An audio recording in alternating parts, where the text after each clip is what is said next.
नमस्कार दोस्तों, grow with Anjani channel में आपका स्वागत है। दोस्तों, आज का जो हमारा टॉपिक है वो ऑन कमेंट है कि एक व्यूअर का क्वेश्चन था कि सर हम म्यूचुअल फंड में जल्दी पैसा कैसे बनाया जा सकता है। मतलब हमारे जो व्यूअर हैं उनका एक कमेंट था कि सर जी हम म्यूचुअल फंड में पैसा तो जमा कर सकते हैं, लेकिन हम म्यूचुअल फंड में पैसा जल्दी कैसे बना सकते हैं, इस पर भी हमें कुछ बताया जाए। तो दोस्तों, आज का जो हमारा टॉपिक है वो आपके नॉलेज के लिए और आपको एजुकेशन पर्पज के लिए हमारा ये वीडियो है। और दोस्तों, आपका वेल्थ क्रिएशन में म्यूचुअल फंड के द्वारा कैसे आप कितना जल्दी वेल्थ क्रिएशन कर सकते हैं और किस तरीके से आप जो है म्यूचुअल फंड में स्ट्रेटजी अपना करके आप जो है भी वेल्थ क्रिएशन कर सकते हैं। तो हमें क्या करना चाहिए, जैसे कि म्यूचुअल फंड में जल्दी पैसा कैसे बनाया जा सकता है, ये जो हमारा टॉपिक है ये बहुत ही महत्वपूर्ण और आपके लिए बहुत ही नॉलेजेबल टॉपिक है। तो दोस्तों, सबसे पहले क्या करना है, देखिए पैसा कमाना तो एक अलग बात है, पर पैसे से पैसा बनाना ये बहुत बड़ी बात है। क्योंकि पैसा तो हर कोई कमा रहा है, चाहे वो छोटा कमा रहा है चाहे बड़ा कमा रहा है, कैसे भी कमा रहा है। यानी कि जो आप काम कर रहे हैं उससे आप पैसा बना रहे हैं, लेकिन अपने पैसे को अगर काम पे आप लगा देते हैं और वो पैसा भी पैसा बना के देता है, तो ये बहुत ही बुद्धिमानी का बात होता है और ऐसा बहुत कम ही लोग कर पाते हैं। और यही जो है आपका वेल्थ क्रिएशन में काम आता है, सहायक सिद्ध होता है आपको पैसा बनाने में। अब दोस्तों, बात आती है कि अगर हमें म्यूचुअल फंड में बनाना है तो हमें क्या करना चाहिए। तो दोस्तों, पहला जो आपका काम है वो आप पहला है इसका इसी टॉपिक में हमारे कि फालतू खर्चे को कम करना। फालतू खर्चा का मतलब होता है दोस्तों कि आप जो काम कर रहे हैं वहाँ से पैसा आपका बन रहा है, यानी कि आप चाहे सैलरी पाते हो, चाहे आप मेहनत मजदूरी करते हैं, चाहे खेती किसानी करते हैं, कुछ भी करते हैं, कहीं से भी पैसा आपके पास आ रहा है। तो आपको अननेसेसरी यानी कि जो फालतू के खर्चे हैं, जैसे कि बहुत लोग होते हैं देखा देखी कि उनके पास मोबाइल है, लेकिन कोई नया मॉडल आ गया तो तुरंत वो कहते हैं नहीं ये अब हमको वो लेना है। मतलब इस तरीके से आपको फालतू के खर्चे को बचाना है, यानी कि जो चीज़ें की ज़रूरत नहीं है उस पर आप जो है फालतू खर्चा मत करिए। वही पैसा जो बचेगा आपका, उसी से पैसे से जो है आप फंड में डालिए। हाँ, ऐसा नहीं है कि सारा पैसा आप म्यूचुअल फंड में ही डाल दें और आपको अपनी ज़िंदगी अपनी लाइफ स्टाइल जीने के लिए आपके पास दिक्कत हुआ, ऐसा नहीं।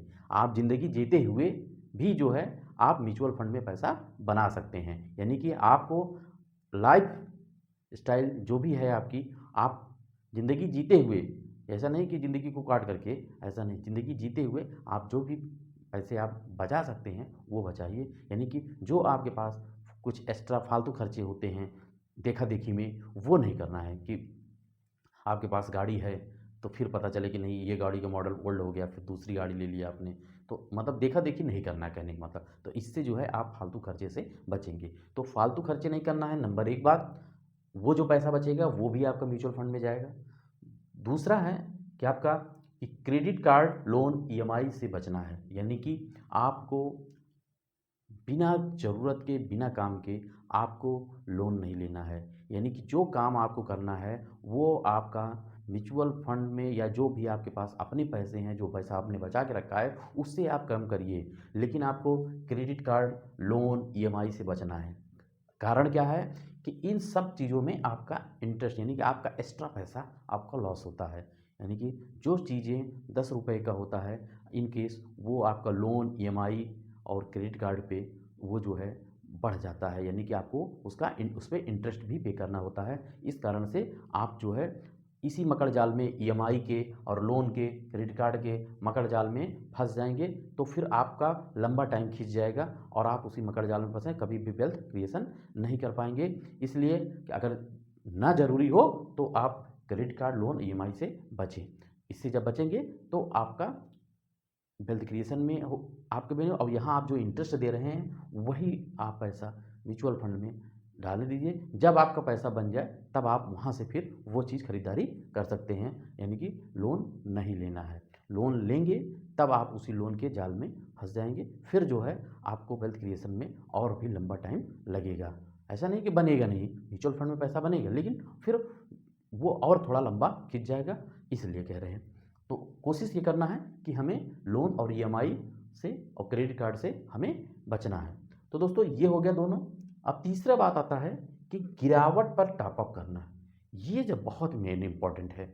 जैसे कि आप देख रहे हैं कि लिखा है कि गिरावट पर टॉपअप करना, ये दोस्तों म्यूचुअल फंड का सबसे पॉइंटेबल स्ट्रेटजी है। आपको अगर म्यूचुअल फंड में जल्दी पैसा बनाना है तो आपको हर समय जैसे ही पैसा आपके पास बचे आप तुरंत अपने म्यूचुअल फंड में हर गिरावट पे टॉपअप लेना है। यानी कि जब भी मार्केट क्रैश हो, गिरावट हो, 1-2% इंडेक्स नीचे आता है तब जो है, या आधे % आता है, यानी कि जब भी गिरावट हो और आपके पास पैसा अवेलेबल हो तब आप जो है हमेशा अपने म्यूचुअल फंड में टॉपअप लेते रहें। तब तक टॉपअप लें जब तक आपका लक्ष्य गोल कंप्लीट ना हो जाए। यानी कि भले ही और टॉपअप आपको हर साल, हर 6 महीने, हर 3 महीने पे एक टॉपअप आप अगर लेते रहेंगे तब जो है आपका वेल्थ क्रिएशन में जल्दी आपका होगा। ये हो गया आपका तीसरा। चौथा दोस्तों क्या है? चौथा है आपका फंड सिलेक्शन। अब ये आता है फंड सिलेक्शन में कैसे कि अगर चौथा हमारा जो है इसका आंसर कि लॉन्ग टर्म में small cap and mid cap चुनना। यानी कि जब आपका वेल्थ क्रिएशन लंबे समय के लिए हो, यानी लॉन्ग टर्म में आपको बनाना है वेल्थ क्रिएशन, यानी कि आपके पास 10 साल, 12 साल, 15 साल का समय है, 20 साल का समय है, तब आपको हमेशा ये आप जान लीजिए कि स्मॉल कैप और मिड कैप में आपको फंड सिलेक्शन करना है। वो भी फंड सिलेक्शन में भी जो है आपको बहुत सतर्कता बरतनी है। फंड सिलेक्शन करते समय, अपना पोर्टफोलियो बनाते समय आपको हमेशा डाइवर्सिफाइड करके रखना चाहिए। तो दोस्तों इस तरीके से आप जो है जब लंबा आपके पास समय होगा तो निश्चित ही आप जैसा जानते हैं कि स्मॉल कैप और मिड कैप में आपके रिटर्न ज़्यादा बनते हैं, क्योंकि यहाँ पे रिस्क भी बहुत होता है और बहुत सारी चीज़ें होती हैं जिसके कारण से आपका लंबे समय में वेल्थ क्रिएशन में स्मॉल कैप और मिड कैप ही सहायक होता है। क्योंकि यहाँ आपको अन्य कैटेगरी में, इस कैटेगरी में आपको ज़्यादा मिल सकता है। आप फंड का परफॉर्मेंस भी पीछे देख लीजिए किसी का फंड का, तो आपको नॉलेज हो जाएगा कि हाँ किस फंड ने 20 साल में, 15 साल में कितना रिटर्न, कितने % दिया। तो अपने कैटेगरी में स्मॉल और मिड में पोर्टफोलियो में अगर आपका लॉन्ग टर्म है तो आप चुन सकते हैं, क्योंकि बहुत ही रिस्की फंड होते हैं और फंड सिलेक्शन करते समय ये सब बहुत चीज़ें ध्यान रखना होता है। दोस्तों ये मेरा वीडियो सिर्फ आपके एजुकेशन पर्पज़ के लिए है, यानी आपको जानकारी के लिए है। मेरा किसी भी प्रकार का फंड रिकमेंडेशन नहीं है, बस आपको जानकारी अच्छी मिलती रहे, यही मेरा उद्देश्य है। तो दोस्तों इस तरीके से आप जो है ये सब स्ट्रेटजी अपनाकर आप म्यूचुअल फंड में पैसा जल्दी बना सकते हैं। तो दोस्तों अगर ये मेरा वीडियो आपको अच्छा लगा हो दोस्तों, और कुछ आपको अगर जानकारी सही मिली हो तो ज़रूर आप यस कमेंट करिएगा और आप हमारे चैनल को सब्सक्राइब कर हमें सपोर्ट करिएगा। थैंक यू सो मच दोस्तों। जय हिंद, जय भारत।